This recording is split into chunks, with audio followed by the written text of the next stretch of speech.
It seems to have been forever since we actually done an unboxing of a game, and it is something that we particularly enjoy. But of course, with COVID and all that silly nonsense that's going on, unfortunately getting together and doing these kinds of videos and doing them justice isn't always quite practical or possible, certainly for the foreseeable future. But over in the corner there, that big pile of unopened games is not getting any smaller. If anything, it's getting bigger. Now, as ever, it doesn't really matter to us here at We Gamers in the Bunker Club if it's brand new and shiny. If it's new and shiny to us, that's all that really does matter. And as ever, we still only want to talk about things that kind of actually interest us and amuse us. So, on with today's show, which is San Francisco and Venice, the Aftershock game, which for some reason I've said in reverse order, but I'm sure you can read, so you can probably figure it out yourself. Stronghold games, it's 3 to 5 players, should take 60 minutes, which means that you can probably allow comfortably a couple hours. Yeah. If you're a name-droppy kind of person, you're going to look at the designers behind this and think, ooh, Ticket to Ride. And if you sort of looked at Ticket to Ride and thought, I like Ticket to Ride, I'm going to like this. Do pause for thought and check out not only ours, but other videos on this very game and topic, because this has as much to do with Ticket to Ride as butter does with cream cheese. Okay? Similar, but they're not the same. And they don't taste the same. And you don't use them the same way. The only similarity is they both spread. There we go. I even wondered where that metaphor was going for a while, but we got there in the end, thankfully. So the premise behind this game is that there's been terrible earthquakes all over the world, end of times kind of stuff, and then they kind of just brush over that and inform you that really all that's left to fix is San Francisco and, for some reason, Venice. Fair enough. And they've chosen you and your teammates, not teammates, but we'll call them teammates for the want of a better word, you and your co-players, to be the people responsible for rebuilding and repopulating the two devastated regions. But not cooperatively. So there's parts of this seem shockingly exciting and appealing, and there's parts of it are just kind of weird. If you hoped this was going to be a game about actually destroying places, well, I've got news for you. That's in it too. Because not only are you going to be trying to rebuild and repopulate the regions of San Francisco and Venice, you're also going to be working together or against each other to redestroy them with aftershocks. There's something about it just doesn't sound right, but that being said, there's something about it that's absolutely charming and lovely. First part first, let's have a look inside the box, okay? Because we all like to get a good look inside the box. This is the Kickstarter edition, and had I been the kind of consummate professional that you enjoy watching on the internet, I'd have gone and researched why this is the Kickstarter edition. In reality, I don't give a monkeys, so I didn't. Box lid off, and we have a chock full box. We've got the board. We'll come to that in a minute. Boards are a thing to talk about towards the end. One of the little features that I particularly like for this, when the light isn't glaringly shining on it like that, that's kind of shocking, and it's just not going to go away. There's nothing I can do to make that light go away, so you're just going to have to live with it. There we go. I can make the light go away by holding it at an angle. Every day is a school day here at We Gamers in the Bunker Club. One of the things I love about this, as a total aside, it's not really relevant, but I like it when they take the theme into things like the rulebook and stuff. And these little segments here that makes it look like it's the news and stuff after the earthquake event. I just like that. It's just kind of cool and charming, and, you know, helps soften the fact that you're playing a game about earthquake disasters. Rulebook wise, this is right up our kind of street, because for one thing, it's not very thick. The only thing I don't like about it is I just don't like these kind of record sized rulebooks. I prefer a little dinky rule. Give me twice as many pages if you have to, but just give me a normal sized book, because once you get onto the gaming table, like, you know, you need a huge space just to get the rulebook out on the table, and we're all going to be doing that in the first go. But yeah, it's kind of, it should be taken for granted now that this is kind of what rulebooks should be doing. Nice big displays, nice big visuals, large text. Here's how to set up your game, and then boom, boom, boom. what everything means, how it works, how it all comes together. Nice, articulate, simple, straightforward, with big, bright, clear visuals. And that's exactly what it does in the tin. So, it doesn't take long to sort of go through there and go realise, okay, there we go. That's it. 12 pages. 12 pages of large typeface. So that's good, because it means that poor Roger doesn't have to struggle through a big, massive rulebook. We like it when Roger doesn't have to struggle through a big rulebook. Tokens-wise, they're a little bit on the bland side, let's be honest. I mean, they do exactly what you need. Colour-coded, they've got symbols to marry up in case colours are not your thing and you're not really seeing them very well. Everything otherwise is nice and bright and clear. And from that point of view, I can forgive them not being overly ornate and awfully big and fancy. Money is a big part of this game. It's a closed economy game, so the money you have, the money each player has at the start of the game, that's all they're ever going to have in the entire game. There's no new money comes into the game. That money simply circulates and changes hands, and it's pretty much needed for everything. So as there's lots of things you can do in this game that are quite nasty to each other, it has to be funded, and if you can't fund it, well, you're not going to get to do it. So money is, I suppose, in some respects, the great equalizer. But we can talk about that in a little bit more detail if we need to as we march on. So we've got our little player screens. These, I have to say, are a little bit disappointing. They are little more than paper. They're kind of stiff. They're on the edge of being stiff paper becoming thin card, or thin card that if they make it like literally a fraction thinner, it's just going to be fancy paper. On the plus side, again, we have this theme. The maps are sort of not embossed into it, but pictured through it there, so you can kind of see the whole map thing going on. The weird thing is this is presumably... Oh, no, this... Sorry, I was going to say, it's taken me now. It's only just now the penny drops. Parts of San Francisco are underwater. They've been flooded as a result of the earthquake. So that's why you've got the new coastline here, you see. And I, earlier on when I looked at this, I'm like, that's just lazy. It's not lazy. They actually thought it through. Bless them. Got your tracker up there, and that's visible to your opponents. This is for hiding your planning board, okay? So all of those in the various colours as one would expect.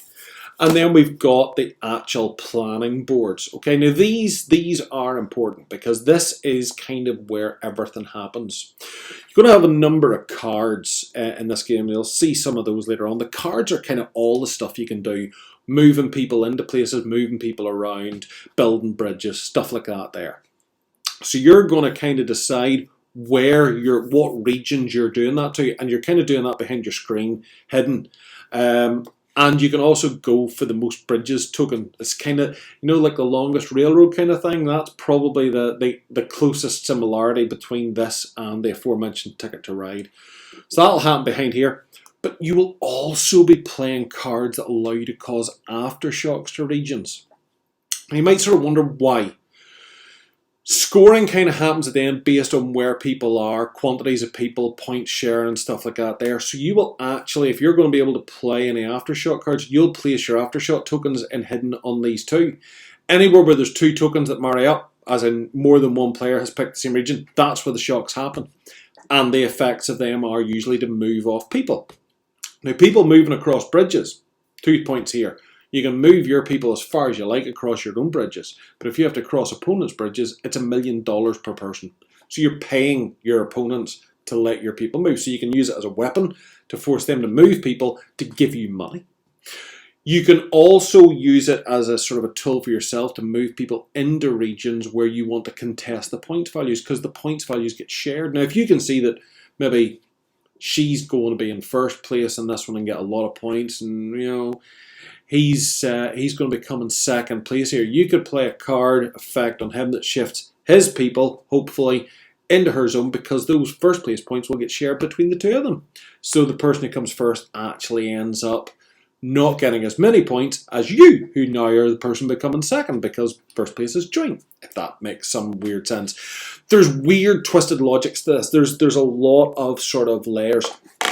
This is a thinky game. And that's where it really differs from Ticket to Ride. In Ticket to Ride, you're kind of working on those cards and trying to plan your routes. In this, you're thinking at different tiers. You're thinking where you're wanting to put people. You're thinking where you're wanting to build bridges. You're thinking about where you're wanting to essentially attack with Aftershock cards and the effects that's going to have on other people. You're paying for the cards you're using. You're also able to auction off cards and buy cards from other people. So by looking at that, you're getting a bit of an idea of what they're giving away, which suggests what they're holding on to. So you're sort of trying to second guess everyone else's tactics at the same time, because the winner here is the person who manages to get the most people back into the San Francisco area and the most sort of areas.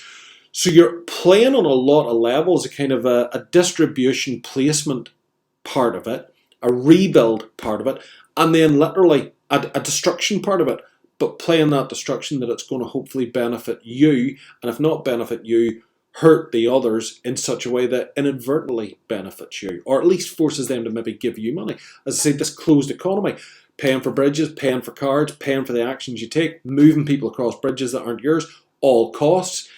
So if you can try and sort of control some of that economy through other card actions, it's going to save you money, which then later in the game is going to allow you to move your people, to play your card actions and do cool stuff that way.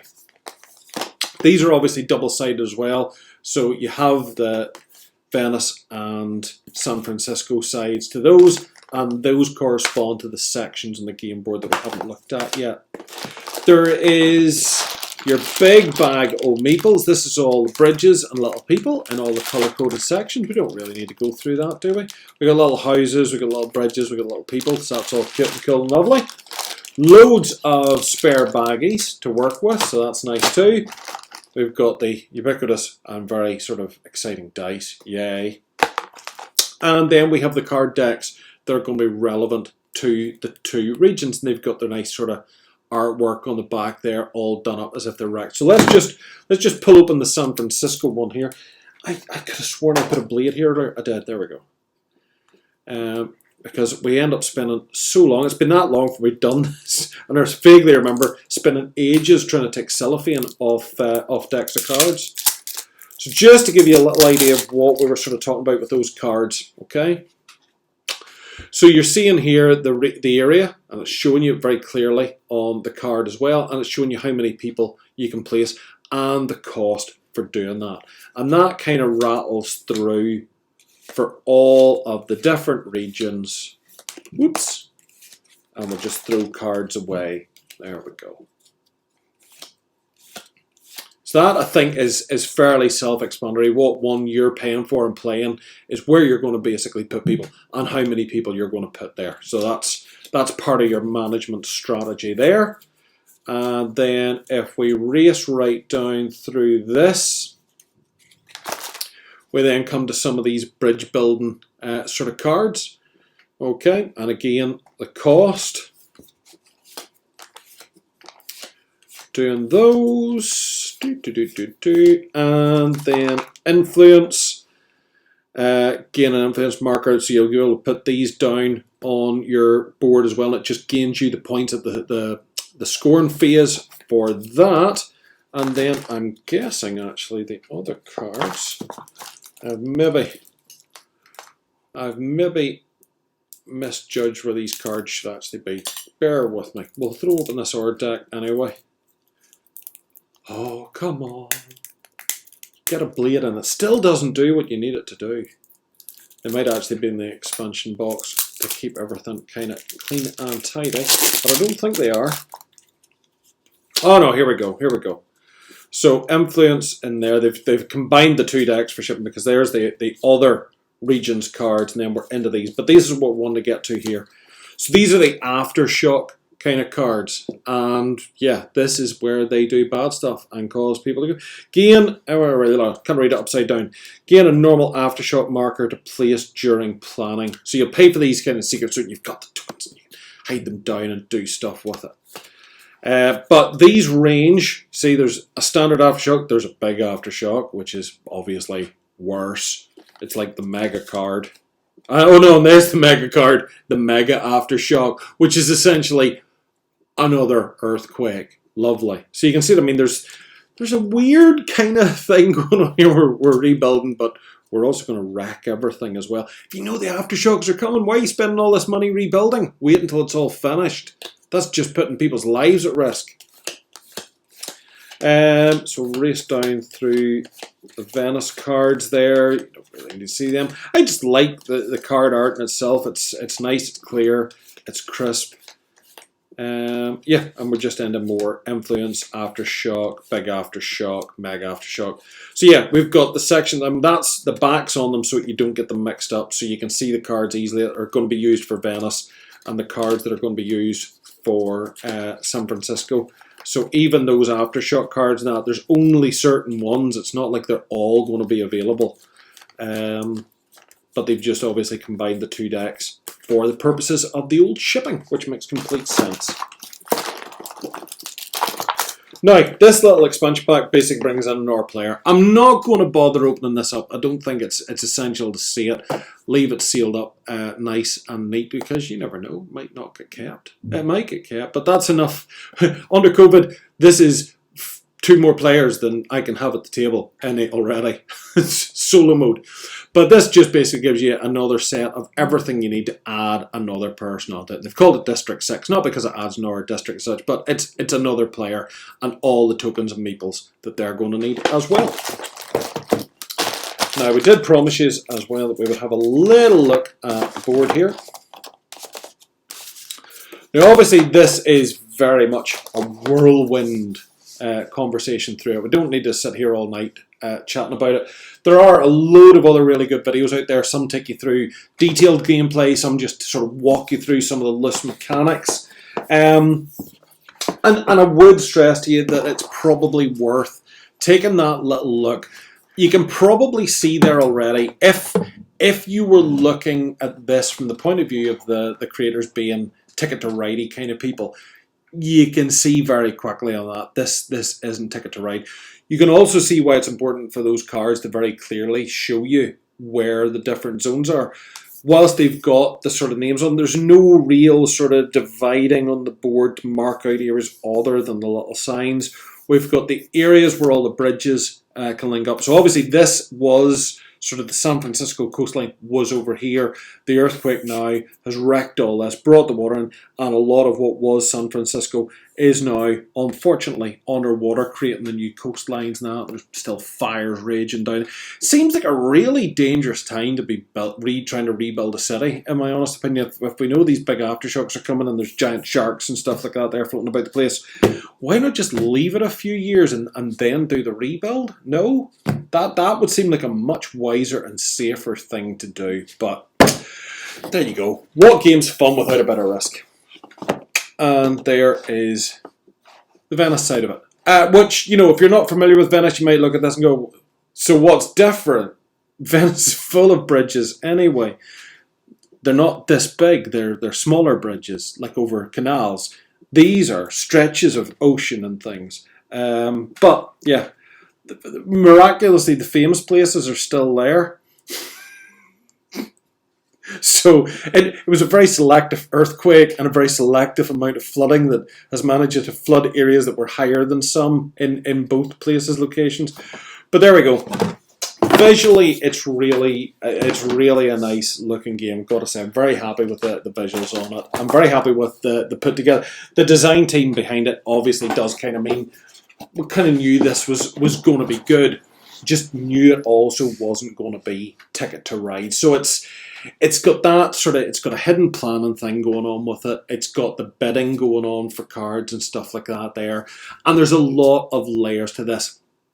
There's a lot of mechanic to this that is going to require thinking about what you're doing, thinking about the cards now and the repercussions they're going to have later. And that is all grand if the gaming group you've got or the people around the table are all kind of like that. Whereas if you're into very sort of knee-jerk actions, just doing the thing and sort of seeing what happens, whilst one of the players is really methodical and likes to analyse everything, this could end up being a draggy game for the rest of the party. If some of you are being quite quick and one of you is that kind of, oh, if I do this and that card, and wants to think through all the permutations. Because Everyone kind of does all their thinky stuff together. Boom, reveals it. That happens. Does their next bit together. Boom, reveals it. That happens. And then sort of tidies up in the closing phases. So unlike a game where I can sit there and I can use your turns to sort of think through what I'm going to do here and see what you're doing, everything's happening for everybody simultaneously. So there could be a bit of a dichotomy between player types. But by the same token, it needs somebody, I think, who understands the rules well and understands the depth of play possible with this to actually be the one to kind of run it and explain it for anyone who hasn't played it. Whether maybe for a couple of games they sit out and just kind of run it for others until everyone's kind of at a par. It's an interesting one. I don't know. It's not a game for all people, but it's a game that kind of should be. It is accessible. There's no rocket science to this one, but it's got lots of subtle things going on that just means it's not going to flow willy-nilly and kind of happy. We played a couple of games back in the day that were a little bit similar mechanically. I'm racking my brain trying to think. One of them was called like Rebellion or something. I think it was a Ian Livingstone or Steve Jackson game, and it was like I think it was a French sort of city. And it was all quite political, and you're trying to control the individual buildings within it, trying to get dominance within them so you had more political power and clout than your opponents, and you could do blackmail and things like that.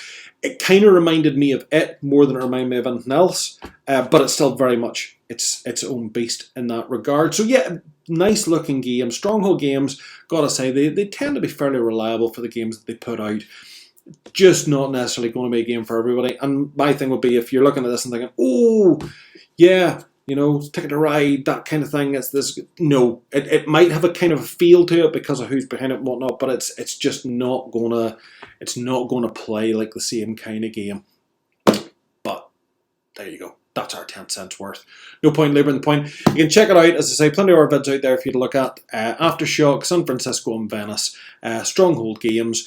Been about for a wee while now, and as I say, the Kickstarter edition, I think the Kickstarter edition, now that my head's sort of seen everything inside again, I think it's that expansion pack, blah. So the standard game isn't going to have that inside it.